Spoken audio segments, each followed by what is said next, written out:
It's a real pleasure to have Professor Gordon Bloom, who's a sports psychology professor at McGill University and a mental performance consultant, with us today. Dr. Bloom has published extensively and is recognized as a world-leading authority in a number of areas, including coaching psychology, leadership and cohesion, and also the psychology of sport injury. In particular, Professor Bloom has done research on the psychology of return to play and recovery from concussion.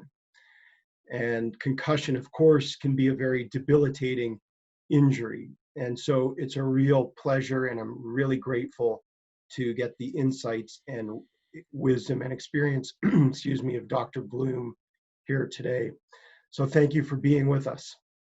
My pleasure. Happy to be here. Maybe you can expand and tell us a little bit more about your professional background and some of the consulting work that you do with athletes.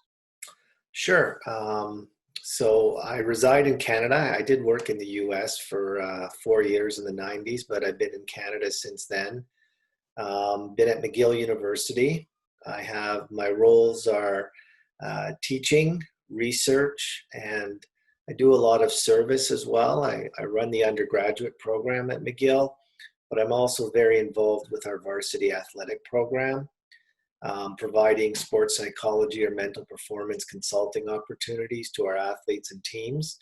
I oversee the program that involves a lot of my graduate students as well. So some of the work that we do does deal with injured athletes, and that's been a lot of the work throughout my career.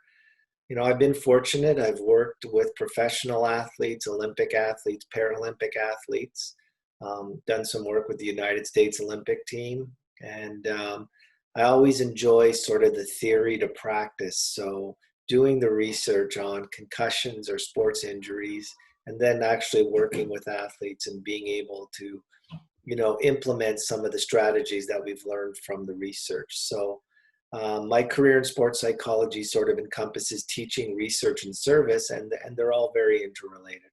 Mm-hmm. So it sounds, you mentioned incorporating research and theory and putting it into practice. Maybe you can talk about how theory informs the practice of sports psychology. I think it's really important. We have people that use the term sports psychology, sports psychologist, mental performance consultant very loosely. And, you have people maybe that are motivational speakers or deal with life coaching, and they try and work with people in sport and, profess to be an expert in that area. And I think that's very dangerous. Just as myself, who's not a psychologist, I don't call myself a psychologist and try and provide psychological counseling to my athletes if they're dealing with depression, eating disorders, cases of abuse. So I think myself, my background and training is in sports sciences. I understand how athletes think, what affects their behavior, how the different environment of an athlete is different than it is in regulars, people who aren't athletes. And the research that I use to guide my practice is from theories and research that's been done on athletes in a sport environment, been proven to be correct. And sports is a very unique environment. So I'm a big believer, and I talk to my athletes my student interns, whenever they're working with an athlete or giving it a presentation, make sure you draw on the theory and make sure you read up on theory so you know what works and what doesn't work. Mm-hmm. So it sounds like the practices you put into play with the athletes you work with is based on scientific research and evidence. It's exactly what it is. And you combine that with your own experiences working with athletes. You build your own toolkit, your own experiences, and you eventually that influences your practice. And I remember I started my career. I worked at Fresno State University for 4 years when I came out of my PhD, and I did a lot of work with their athletic program. It was a Division I athletic program, and a lot of the athletes that wanted to speak to me were the injured athletes. And then when I came back to Canada, I worked for a few years with an NHL team, the Montreal Canadiens. And the people that I think wanted my services the most were the people that were in the minor leagues, so the athletes that were trying to get that extra edge and get up. And in the NHL, it was often the injured athletes because a lot of them felt sort of isolated or abandoned, like the way it is in pro hockey is you go about, do your business. And a lot of the injured athletes would tell me they felt like they had a plague, like nobody talked to them, everybody was afraid to be around them. So those are the people that you end up spending a lot of time with and getting to know real well. Yeah. So I just want to build on that point about some of the specific challenges associated with injury, and maybe you can speak in particular about concussion. In addition to feelings of isolation amongst injured athletes, are there other specific challenges that injured athletes or concussed athletes face? Yeah, a very good question. So I remember my last year when I was at Fresno State, I was working with one of our varsity teams, and they had lost 40% of their starting lineup to an ACL injury. And they were going to be out for the year. And this was all happening in the preseason. And I just remember the emotional roller coaster that this team was going on. And I thought, boy, this is really what psychology of athletic injuries are all about. Season-ending injuries to a large part of your team. Some athletes who were going to graduate, so they couldn't play their last year. A lot of emotional duress going on. So anyways, when I get to Montreal, I was asked very early by, there was a physician at McGill, sports medicine physician, who had brought in a lot of people to speak to their medical doctors. And he said to me, I know you've worked with a lot of injured athletes. Would you come speak to the medical doctors about the psychology of athletic injuries? I said, okay, this will be interesting. I mean, I'd love to. They weren't all sports medicine doctors. It was a variety of doctors working in the hospital near McGill University. So anyways, I gave my talk. And at the end of the talk, a woman comes up to me and introduces herself. Her name was Dr. Karen Johnston, and she was a neurosurgeon. And she worked at McGill and obviously worked at the hospitals. And I had just gotten to McGill. I didn't realize she was a very, very well-known neurologist who worked with a lot of professional hockey players and football players, very well-known, especially in hockey players, the highest level of players who were going through concussions in the 90s and early 2000s. They were working with her. And she said, I found your talk really, really interesting. And she said, there's something about your talk when you talked about emotional turmoil that I think, I want to talk to you about for athletes who are dealing with concussions. And I was like, what's that? She goes, it's the fear of uncertainty or unknown. And I go, okay, what do you mean? She goes, well, when you talking about an athlete you talked about athletes with ACLs, she goes, for the most part, they know the timeline that they're going to be going through for recovery, give or take a few months. For the most part, they know it. She goes, when an athlete with a concussion comes to see me, she goes, I can't give them a timeline. She goes, I can guesstimate and talk to them about their symptoms, but there is absolutely no timeline. And that fear and that uncertainty that not only disrupts their athletic lives, but their own personal lives is really, really severe. Mm-hmm. And I kind of sat there and went, geez, like, you have that aha moment. And I was like, oh, this is great. And she goes, there's not a lot of people that do research on the psychology of athletic injuries that are working in concussions. Would you like to work together? And we started supervising a graduate student, and we worked together. We published an article in the British Journal of Sports Medicine on 2004 on sports psychology and concussions. And that was the first year that research had come out in that area. So we got in early, and I worked with her for a lot of years and learned a lot from her. Mm-hmm. And I guess just going back to your question is, I think it's the uncertainty, the fear, and also not having a finite recovery period would be some of the psychological issues that are specific to concussions. Oh, sorry, that was a long answer. No, I mean, that's great. It sounds like there's just a lot of ambiguity with concussion. And as you mentioned, the recovery timelines or really understanding how severe the symptoms are or how long they might persist. I thought it was also interesting that you mentioned that team that you were working with, where you said 40% of the team had ACL injuries. And it got me thinking about the effect of an injury not only on the injured athlete, but on the team dynamics and the cohesion. And I know, as I mentioned, you've got a lot of expertise in team cohesion.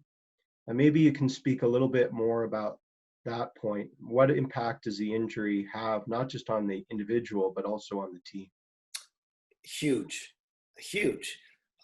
Like our team was like, it was in mourning. Like they were emotionally distraught.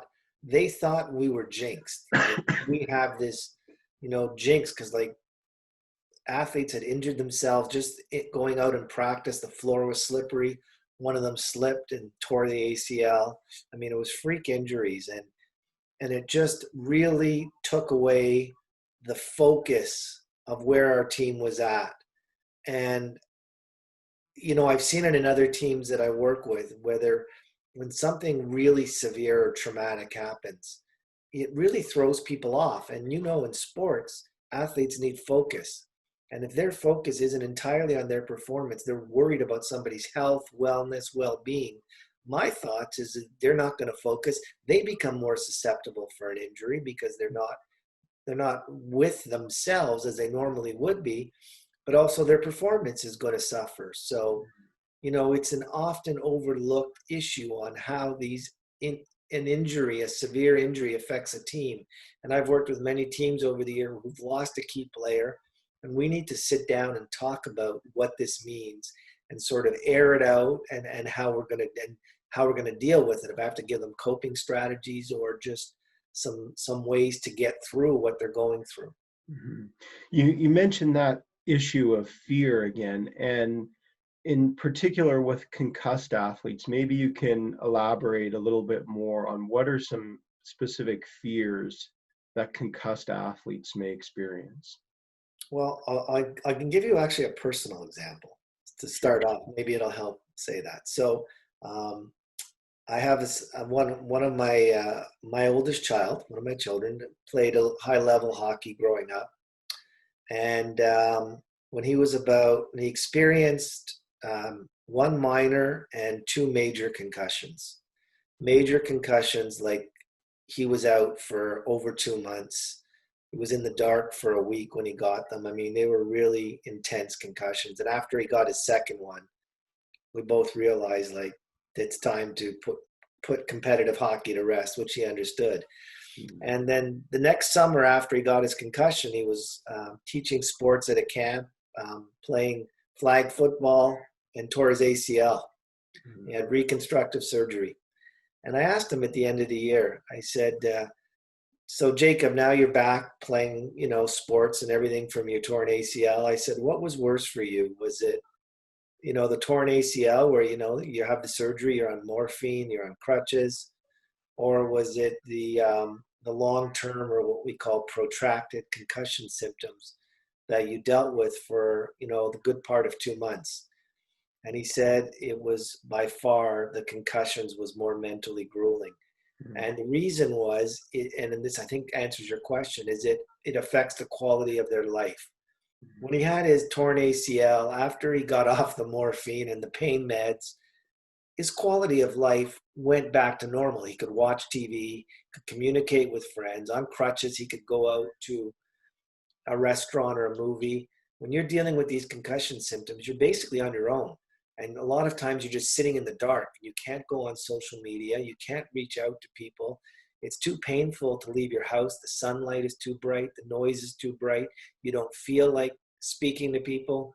So for me, that's what makes the concussion so much more challenging, in that the fear of not knowing if or when your quality of life will ever return.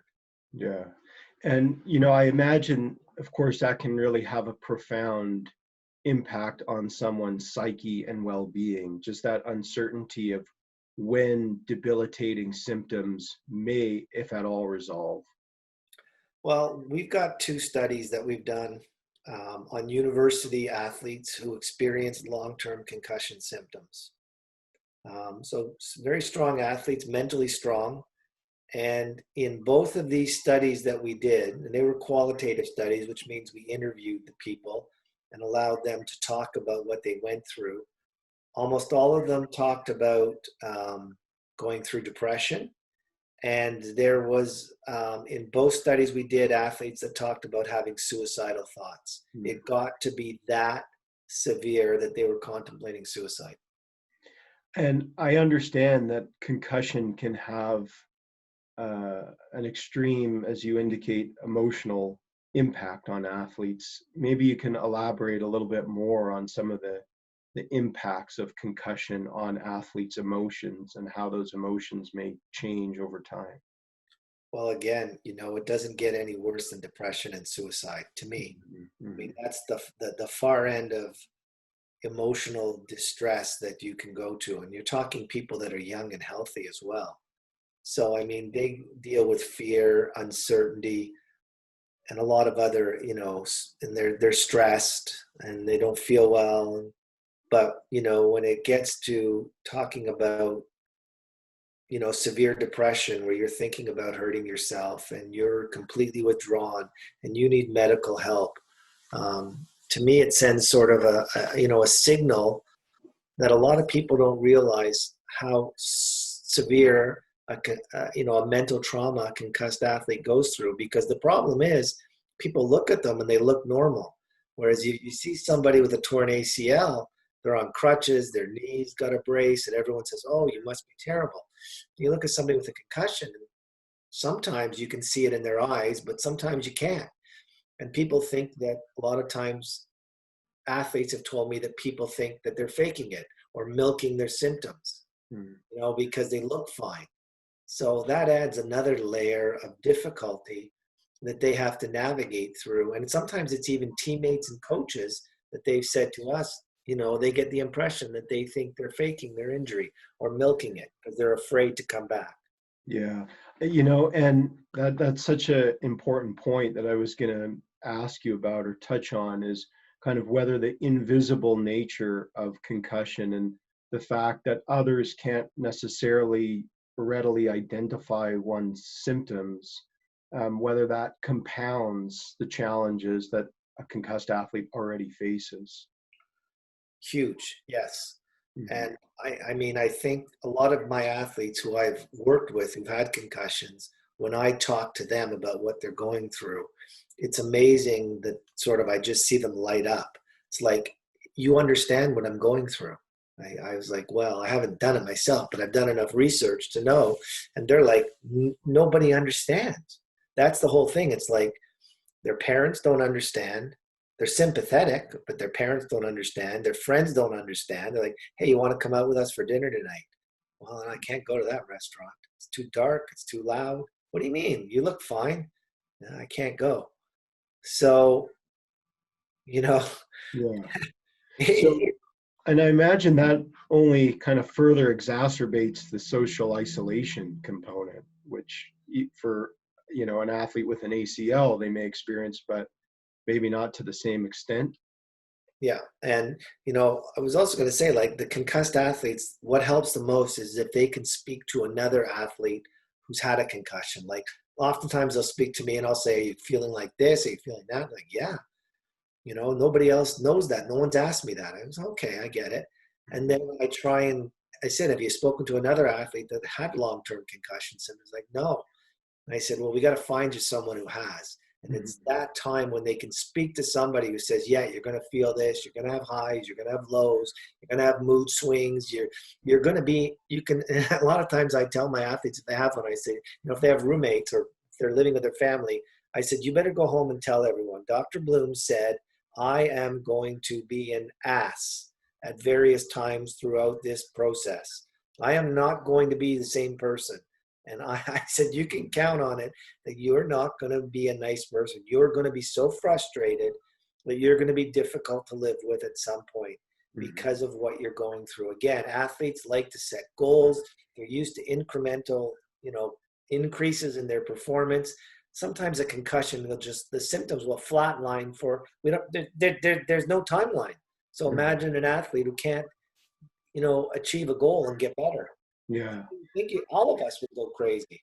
Yeah, sure. So I imagine again, for an athlete who, as you indicate, is really used to being goal directed and sort of, having structure and being very time focused, when's the next competition, that uncertain time frame can again be particularly arduous or challenging for the concussed athlete. You mentioned seeking out support or speaking to other athletes, and I'm wondering if you have other thoughts or ideas about some ways in which a concussed athlete can cope with some of the uncertainty or some of the symptoms they experience. I think one of the most important things for a concussed athlete is social support. Mhm. I really do. Talks a little bit about that, but it's having people around who support him or her. People that don't judge them, people that just support good days and bad days, what they're going through. That to me is the advice I give to my athletes. And the other thing that I give them is you have to stay positive. Mhm. I tell athletes the one thing they know in the literature is that you will recover. You will. Mhm. We don't know how long, so we don't know. But if you wait it out, and go through the return to play protocols, you will get back to play. And I try to explain to them, I say, by the way, if in doubt, sit out. Because if you come back too early and you get another concussion, that's where you get long-term brain damage. That's what the research says. But if you sit it out, heal, let it go through the return to play protocols, you can go back to playing your sport and you can live your life to its fullest. Mhm. So really try and get those ideas and that information across to them to try and ease some of their suffering and pain. But it's tough, social support and patience and staying positive, they're not easy to do. Right. So, in terms of staying positive and optimistic, you mentioned the idea of information or education, and maybe you can elaborate specifically on the value or importance of education and information for concussed athletes. I think it's huge. So what I do with a lot of my athletes, they're always under the care of a general practitioner, sports medicine doctor. And I mean, it's better now, but when I started doing this work in the early 2000s, there was a lot of medical professionals that weren't understanding concussions, right? It was this new injury and people didn't really understand it. I think it's a lot better now. We have protocols in Canada and the US for return to play that weren't there 20 years ago. Imagine that. Mhm. But still, there are still some people that aren't well versed on it. So what I do to my athletes is when they come back to see me, I'll sort of say, well, what did you learn from your doctor? What did he or she tell you? And I really want to make sure that they understand the injury. So what advice did you get? So what does this mean? Because when you have a brain injury, sometimes you forget or you don't, Mhm. or you can't focus. Like the doctor forgets. Sometimes these people, they just had the head trauma. They're not focused. They can't remember stuff. So I try and see what they can remember and then talk them through what I know and maybe have them write down some stuff to ask their doctor the next time they go see him or her. So I think education is important. But when a doctor sees someone with a concussion, if they don't bring a friend in or a loved one, sometimes they don't take in any of the information they're getting because they have a brain injury. Yeah.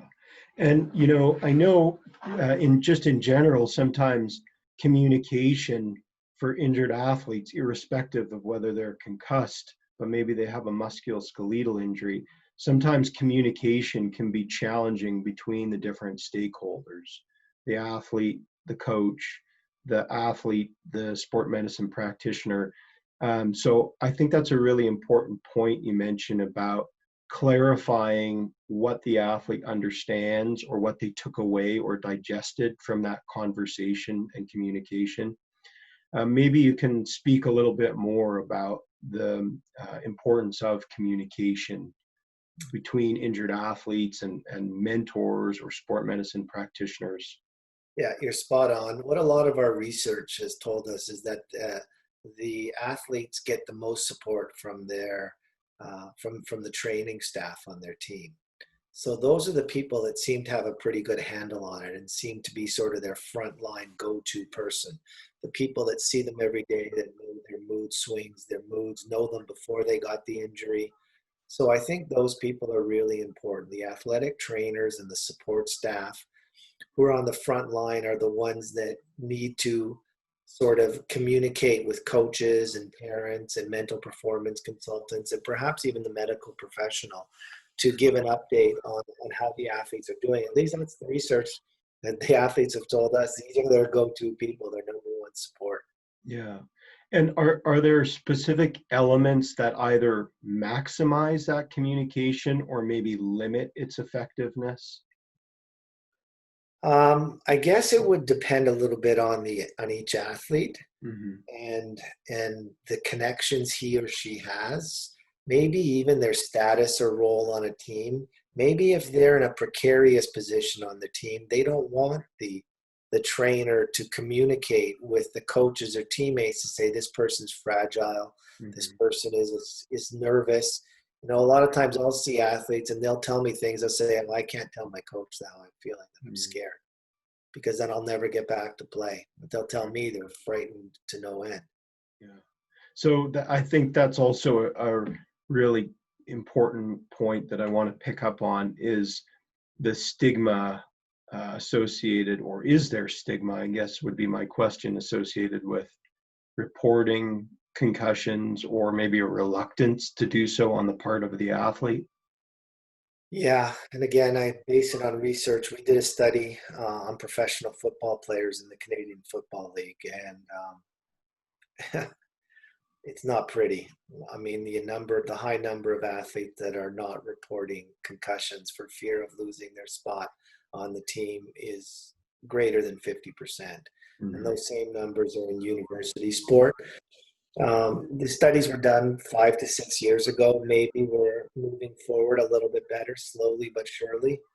You know, I think in Canada, I said it at the time, one of the best things, it's not really a nice thing to say, but one of the best things that could have happened to concussions and concussion research in Canada was when the best hockey player in the world, the Canadian Sidney Crosby, started going through serious concussion issues. We had Eric Lindros before him, but it was sort of new. But then Sidney Crosby, the best player in the game, has to take time away, and he seemed to do it right.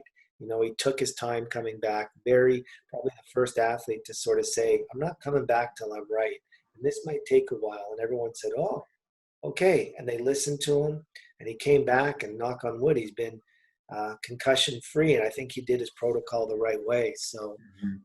that Yeah, and of course in Canada, hockey is such an important cultural sport and part of the fabric of society in many ways.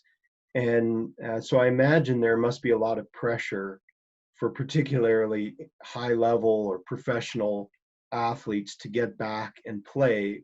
But also, as you mentioned, in the case of Sidney Crosby, it sounds like he was made a conscious effort to really take his time and be on his own time frame. And we need to see more of that because we're still seeing, you know, I watch football, right? American football, and you see guys getting popped on Sunday, and then I see they're back playing the next week, and I'm like, you got to be kidding me! Like this person was out cold, and they come back and maybe they pass a protocol, or the doctor says they convince the doctors they're okay. We haven't got to the point where we're looking out for the player's best health and wellness in professional sports. The culture is changing a bit, especially with concussions. It's changing. I mean, the needle has moved tremendously, but it's not far enough. Again, Mhm. you just see too many examples. You know, hockey and football to me are the two sports that I watch in North America, where athletes seemingly coming back a little bit too soon from traumatic brain injuries. Do you have any thoughts, Gordon, on what it might take to move the needle a little further to um, put the athlete's health and well-being, even at the professional or highest levels, front and center? It might be a current athlete who speaks out. Like Sidney Crosby did his recovery and he did it well, but you didn't hear from him, and you don't hear from him now. He's silent about it. Probably because I think athletes who are playing don't want to speak up about a head injury, right? Because it maybe is a weakness, or they may feel that they're going to get targeted by other players. But I think we need a current high level athlete to go through, a serious concussion and talk about it as he or she is going through it, make people understand it, and let people know that it's not like it used to be, no pain, no gain. Let's suck it up and go out there and play with a brain injury. Because the research that's been done on CTE has found that these athletes who found to have CTE most likely came back and played before they were completely healed. And CTE, chronic traumatic encephalopathy, is a disease, as I understand it, that affects, is a neurological disease that's been found post-mortem in a number of athletes who play contact sport, where it sounds like they experience drastic change in their personality and their cognitive and emotional functioning. Is that correct? That's correct. I saw recently a documentary about a football quarterback for the Chicago Bears, Jim McMahon. He's probably in his 60s, and he's been diagnosed with early set Alzheimer's, probably CTE. And he has to like write down on a piece of paper his address. So when he goes out, sometimes he can't remember where it is. Mm-hmm. It's not uncommon that a lot of these players who died were having severe cognitive decline, or a lot of them were in just too much pain. The pain of the constant headache just pounding on you 24/7. I always tell athletes when I talk about concussions, I say, how many of you can recall your worst hangover you've ever had? Well, then they all put their hands up. Yeah, right? And I say, so imagine if that hangover doesn't go away for months. I said, can you imagine having that same headache every day for months? And it's crazy. And for me, if I can tell you one story of an athlete who went back to play. We included him in a study. He was a professional hockey player. He was playing in a game. So this would have been probably 15 years ago, playing in the NHL. And he got in a fight right near the end of the second period. And his penalty was carrying over to the third period. So the referee said, go in the dressing room and come back out in the third period. You'll serve the rest of your penalty. So he said, okay, he went in the dressing room. The team came in, coach spoke. After the coach spoke, he looked at his teammate next to him. He said, hey, what's the score in the game? The guy goes 2-1. He goes, are we winning or losing? He says, we're losing. And he says, oh, okay, who scored the goal? And the teammate said, you did. Mm-hmm. He went back out and played. He didn't know the score. He didn't know that he scored, and he went back out and played the third period. Yeah. And again, my understanding is that's somewhat common with concussion, that one of the symptoms is memory or neurocognitive deficits. And of course, when you relay anecdotes like that, it seems a little bit scary that the player is returning to play. So again, just to come back to that point about sort of shifting the mindset or the kind of sporting ethos and mentality about taking rest rather than pushing through pain, or no pain, no gain, and those common cliches. Do you think researchers and scholars have a role to play in shifting those cultural beliefs and expectations? And if so, what might that be? Yes, and I think a major yes. And this is where I think concussion sort of carries over to other athletic injuries, because there's just too many instances, I'll use North America, where we give these unduly large amounts of praise to an athlete who comes back and plays injured. Okay? Like, we praise them. Look at that warrior. That person is tough. This and that, and it's just praise and reward, and they get some of them, like the American gymnast who, I think Carrie Strug was her name, who, performed on very severely injured ankle. It might have been Right. broken. I can't remember.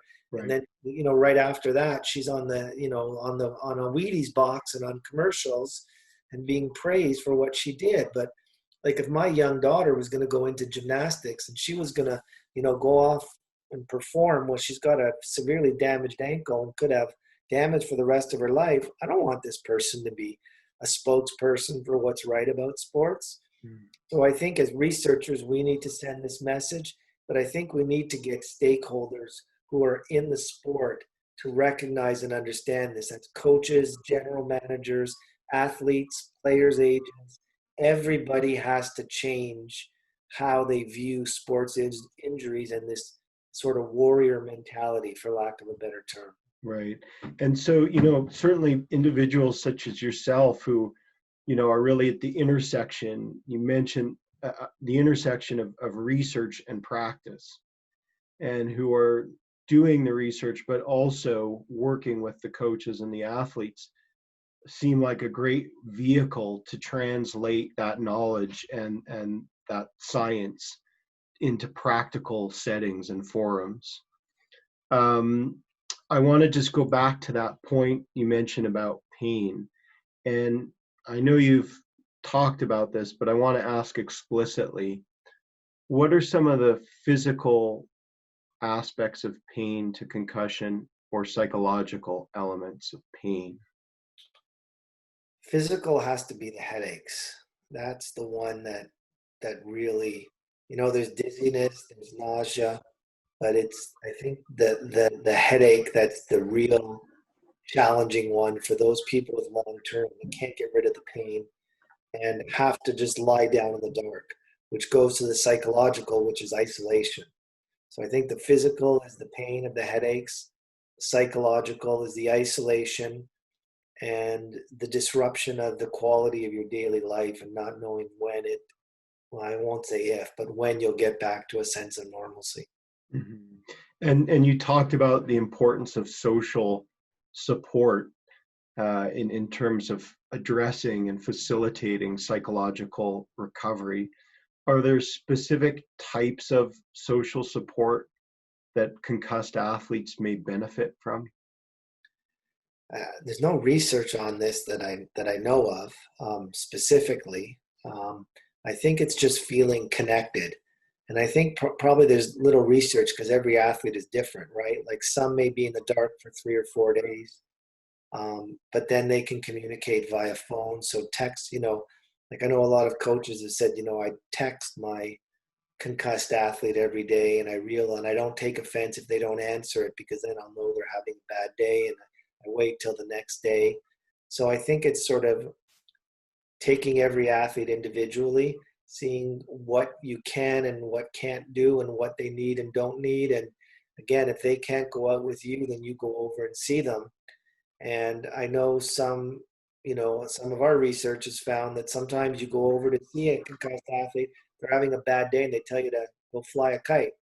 And you can't take it personally. You got to Yeah. come back the next day and realize it's not about you as a caregiver or support. It's about the person who's going through it. And you have to adjust to their mental moods and states and just be there for them. And Mm. again, I'm not giving any firm commitment on be there for them means, but I think most people are understanding what I'm trying to say. Yeah, sure. So, you mentioned earlier, sometimes even just letting the athlete vent, or as you say, maybe it's a matter of having a thick enough skin to realize that one shouldn't take the athlete's frustrations personally. But, as a coach or as a practitioner, it sounds like there's benefit in simply just reaching out to the athlete and maybe even asking, how's it going? Simple text or, That's all it is.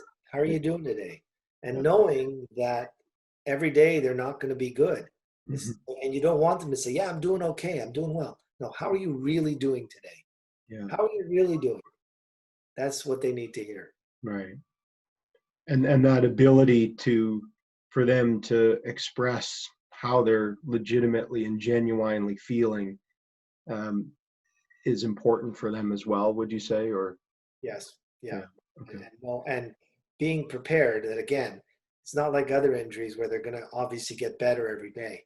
They could drop significantly over an extended period of time. They Mm. could. And you got to be aware of that as a coach or a teammate. Yeah, Not every day is going to be a good day. right.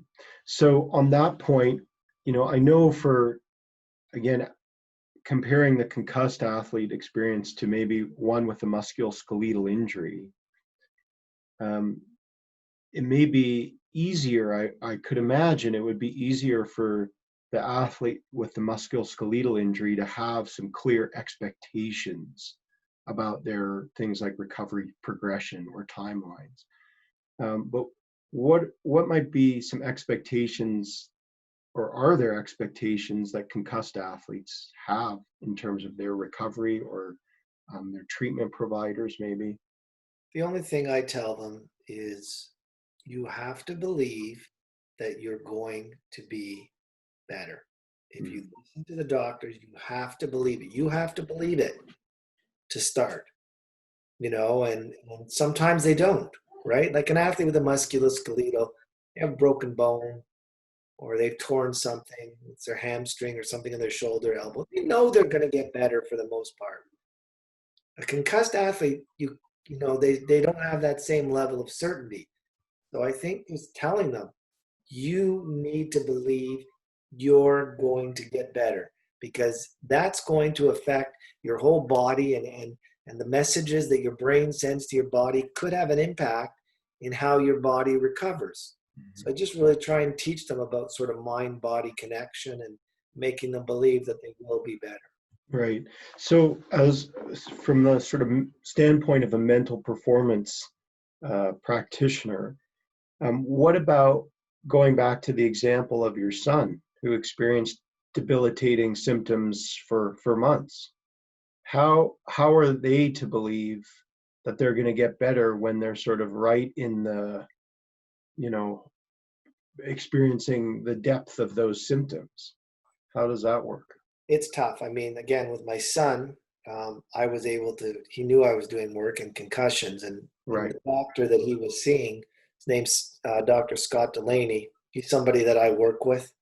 He's world famous. He's a medical doctor, and he's world famous in concussions. So, he would go see my friend, my colleague, would be his doctor, who was a world leader in concussions, and he'd be telling him stuff, and then I'd be telling him. So I think he had a peace of mind knowing, okay, I think these people know what they're talking about. So it's not just dad, but the doctor that he was seeing, who was really good and knew him on a personal level. Mhm. For other athletes, it depends if they're seeing a medical professional who's had a lot of experience with concussed athletes. I'll say your doctor has this much experience. Trust what he or she is saying.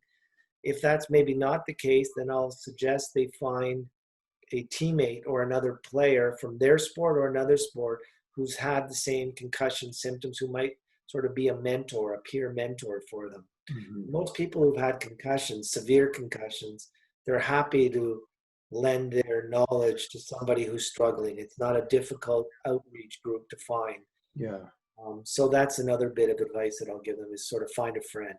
Yeah. So it sounds like it's important and beneficial for the athlete to speak to a practitioner or an individual whose expertise and knowledge they trust, or to get information and advice or education from someone that the athlete sees as competent.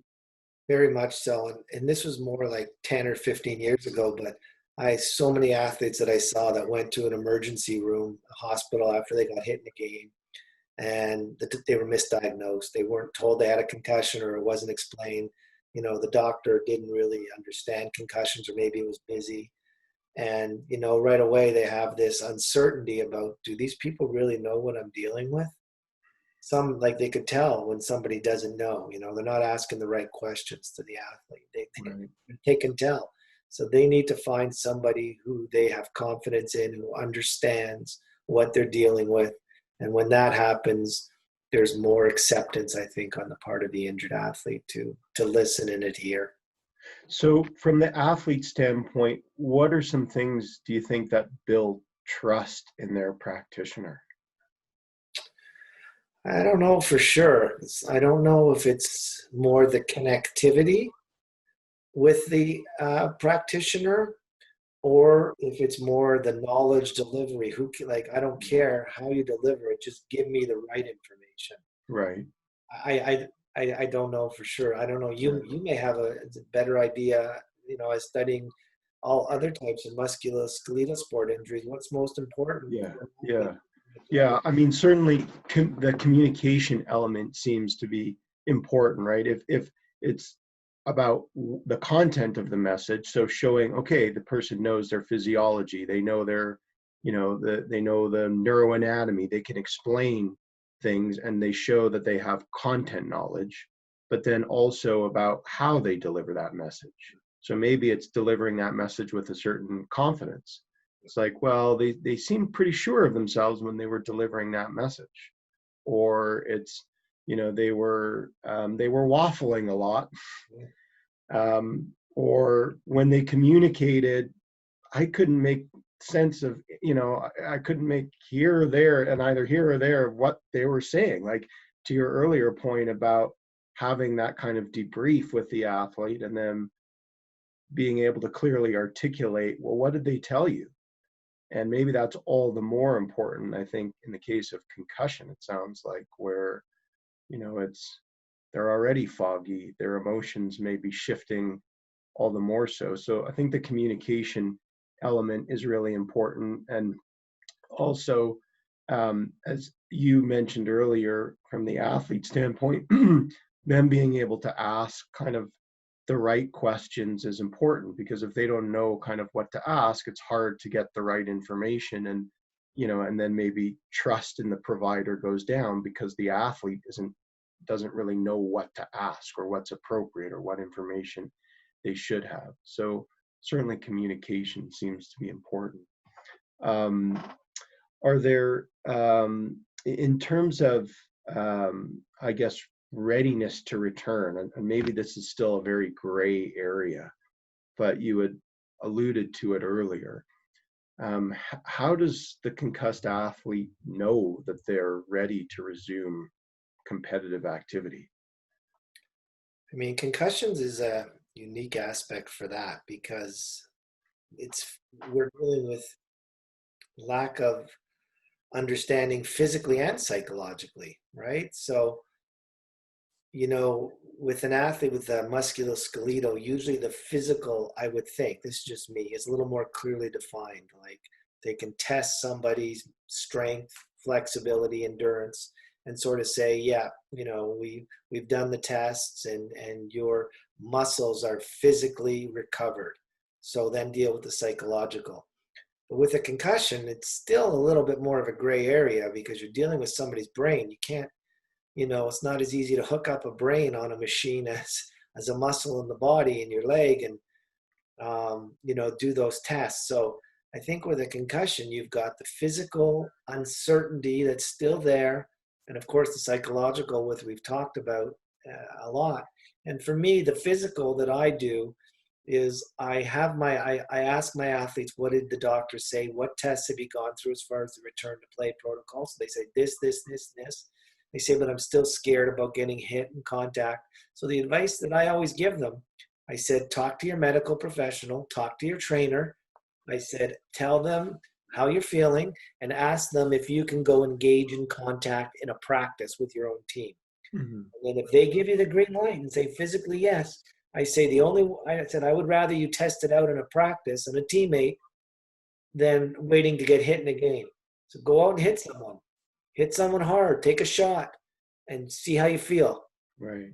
And to me, that's how I encourage my athletes returning from concussions to engage in some physical contact Yeah. before they go back and play a game, to do it in practice. Right. So kind of in maybe, slightly less intense situations, and in sort of the practice setting, to, do or perform some of the physical tasks that they would need to in a competitive situation, and to see how they respond, um, That's the as only, sort of an like that. indicator.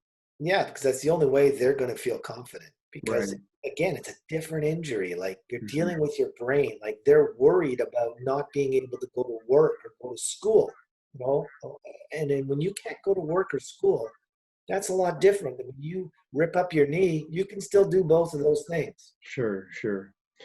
So would you say that the psychological confidence in one's ability to kind of withstand sporting demands, that comes in large part from the physical capabilities?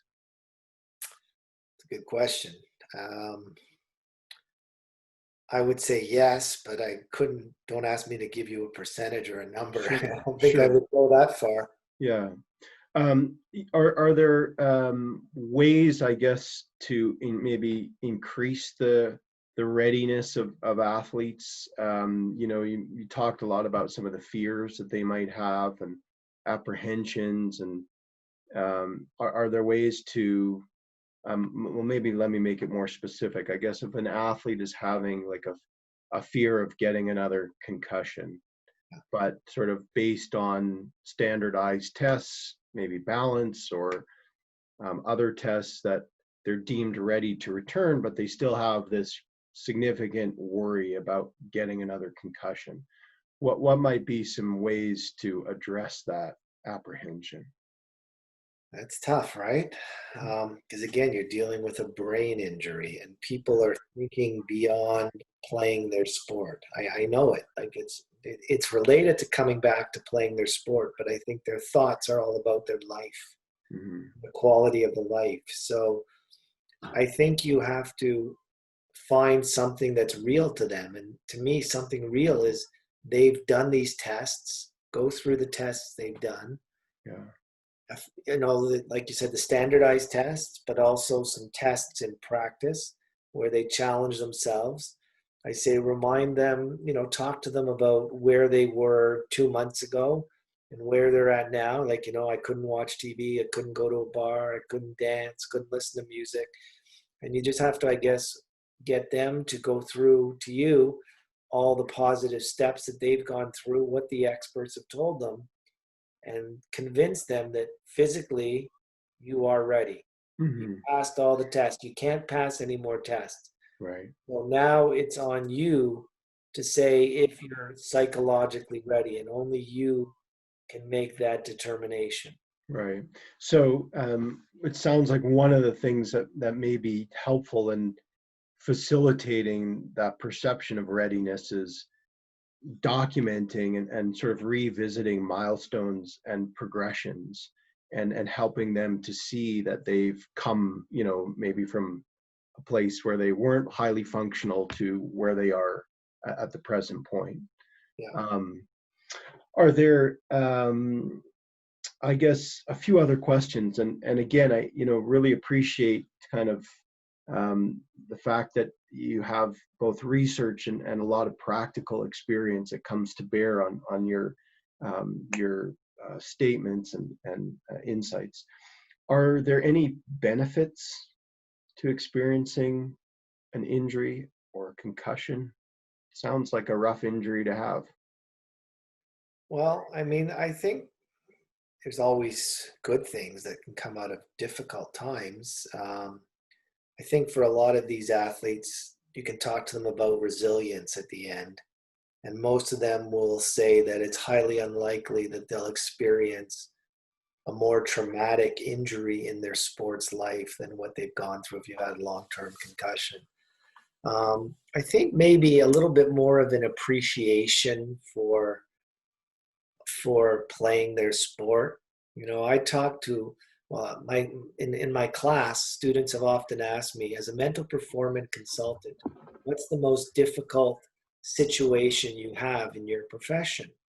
Early on in my career, I struggled to answer it. And then I finally had that one epiphany, and I realized it's dealing with an athlete that comes to see me that's had a career-ending injury that can never go back to sport. And I've had a few of them. That's the most difficult thing, is not being able to sort of go out on your own terms. Um, so I don't know if that helps Yeah. answer the question at Well, all. maybe you can elaborate on that a bit. I mean, I can imagine that there are a number of things about not leaving on your own terms, but maybe you can speak to what some of those things are in particular. It's just feeling like unfulfilled, and it's hard because, I've had a few athletes, not a lot, but a few that just there's nowhere to go and you're just left with no answers, and where do I go from here? And then there's, they got to go through the emotions. The anger can be so severe. And if they blame someone, so maybe it's a medical doctor or a therapist or a coach who put them in when they didn't think they should have been put in, or an opponent who did something illegal that may have done it, or a referee that missed someone, then it becomes really even more deeper. And Mhm. sometimes they'll need professional counseling to deal with the anger and the frustration that they're going with. So it can really go to different levels. But for me, that's the most difficult thing as a mental performance consultant is an athlete who's come to see me with a career-ending injury, musculoskeletal or concussions, either one. I've had both, and they're both deeply disconcerting to the athlete. Hmm. Hmm. Well, I mean, aside from, I guess, having discussion with them, I guess, are there things that you recommend? Or, I mean, I'm sure it's difficult, right? As you say, more than difficult, where your sense of identity, your sense of self is wrapped up in your sport, and maybe that's abruptly taken from you, depending on the case. Um, what do you do when you're sitting with an athlete in your office and they're talking about that? What I try and do is get them to talk about the future without their sport and try and say what's meaningful to them, let them know the skills that they have. And if they're educated, we talk about being educated. Not all athletes are educated. So if they're not, what skills and sports do you think could carry over to life and to your work in the real world? Hmm. So I just try and talk to them about other options and where they could go and what they could do. Right. And this is where it's a little bit easier working with somebody with a musculoskeletal injury than a concussion. Because there's some people with the concussions that I have that know they have permanent brain damage. And there are some that I know like can only work 3 hours and then they have to lie down and nap for a couple of hours. They can't work a 9 to 5 job. Yeah. So it becomes a little bit more of a delicate matter with a concussed athlete, but with musculoskeletal, it's just talking to them. Okay, so what else can you do with your life? What do you have that will give you fulfillment? And you try and talk to them about those things. Yeah. And I think that's a great point about finding meaning or fulfillment. And, you the notion that maybe sport is one way or vehicle in which they found meaning and purpose to this point in their life. But that doesn't necessarily preclude that there might not be other things, even if they don't know it at the moment. Yeah, exactly. Um, Are there factors that you would say that seem to distinguish athletes who are able to make a successful return to sport versus those that don't, or that are, by some definition, unsuccessful in return? Um, if I had to pick one variable, I think it would be optimism. I think that's Mhm. really important. Why, or in what way? I just think there's a mind body connection. And if you're sending messages to your body that I will be back, I will work through this, there's nothing that I can't overcome, I think the messages somehow, some way get translated and give you a better chance of recovering. I've heard people in our field talk about something called healing imagery, which is imagining yourself getting better and then you get better a little bit faster. It doesn't guarantee you're going to recover, but you sometimes get better faster and you have more success. And I just think that sort of mindset that you start off with right away. And again, if you're optimistic or pessimistic, you're not necessarily going to be able to change that in a person. Yeah. But I think the person who is optimistic and can stay more positive really has a better chance of recovering and Mhm. recovering faster. Mhm. And also, I guess, if the athlete is maybe given some skills or tools that they can use to, you know, increase or facilitate their optimism? As you say, maybe it's hard to change someone's personality, but maybe, you know, as you've alluded to, even kind of changing or helping them recognize their thinking and how that may affect their emotions or behaviors could probably have some impact. I'm certainly aware of research, to your point about the mind-body connection, that looks at the impact of thoughts and emotions on physiology. And of course, you know, in some of the research that I've read, and um, that, you know, when a person's stressed, it can affect things like blood flow. And of course, you need blood flowing to a certain area to promote healing. And if that's restricted because the athlete is highly emotional, then that can thwart healing. But on the other hand, as you mentioned, maybe if the athlete is more optimistic, that may encourage, you know, different hormones or the release of certain hormones that can promote healing in the body. So yeah, that mind-body connection seems to be pretty important. And again, I think people like yourself play an important role in helping certainly address the psychological component that maybe affects the physical. My last question, if you were to share one piece of advice for an injured athlete, what would it be? You don't have control, more or less, over the time and the effectiveness of your recovery, whether it's a muscle joint or your brain. You typically don't have control over that. So do not let that overtake what you do have control over, which is your thoughts and your beliefs. So staying positive, remaining calm and focused are things you can control. Control those, the emotional and psychological. Mm-hmm. Don't burden yourself with the things that are out of your control, which are typically the physical. Yeah. Okay. So particularly given the uncertain nature of concussion, to try and focus in on the controllable elements, as you mentioned, you know, one's thoughts or emotions and behaviors, seems to be helpful or important, would you say? Precisely. Exactly what I'd say. Yeah. So just on that note, I guess one thought that came to mind was, rather than, you mentioned repeatedly this issue of time and that might be out of the athlete's control. Is there value in having more of a criteria-based approach to return to play?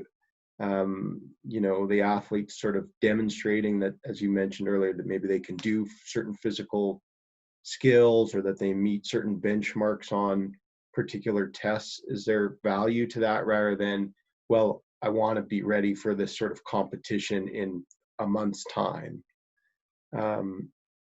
Yeah, maybe you can. Well, I think so. Yes. Yeah, Yeah. I'm going through a few thoughts, but yeah, yeah, I think there is value. Yes. yeah. Okay. Yeah. Are there any other kind of aspects of concussion in terms of the experience that athletes have or the management of it from a psychological standpoint that maybe we haven't touched on, or any other final thoughts? No, I think we've covered it really well. Just the main message was that when you're dealing with long-term concussions, because most concussions last for 7 to 10 days, and then an athlete's back. So that's the great news. So the majority of you waited out 80%. You'll be back in 10 days, at least practicing. But it's those people that deal with the long-term concussions. Because some people think they've had a short-term concussion and they can understand somebody who's going through a long-term concussion. And it is emotionally one of the most difficult things I've seen in my career as a mental performance consultant and researcher, is dealing with people who have long-term brain injuries, such as a concussion. It really is a traumatic event, and we need more people to understand it and speak up about it. So that there's better treatment and more empathy for people that are dealing with it. Yeah. Well, thank you so much, Professor Bloom, for sharing your expertise and insights. I think that lends important knowledge to the conversation on concussion, and also your point about understanding. So thank you very much. I really appreciate your time and expertise. Oh, you're welcome, Professor Podlog. And, I also commend you for the work that you've been doing in athletic injuries and also doing some work in concussions. We need people like yourself that are educated and spreading the word and doing this type of endeavor that you're doing right now will help educate and teach people. So kudos to you. It was a pleasure to be here. Yeah, thank you very much. Great to have you.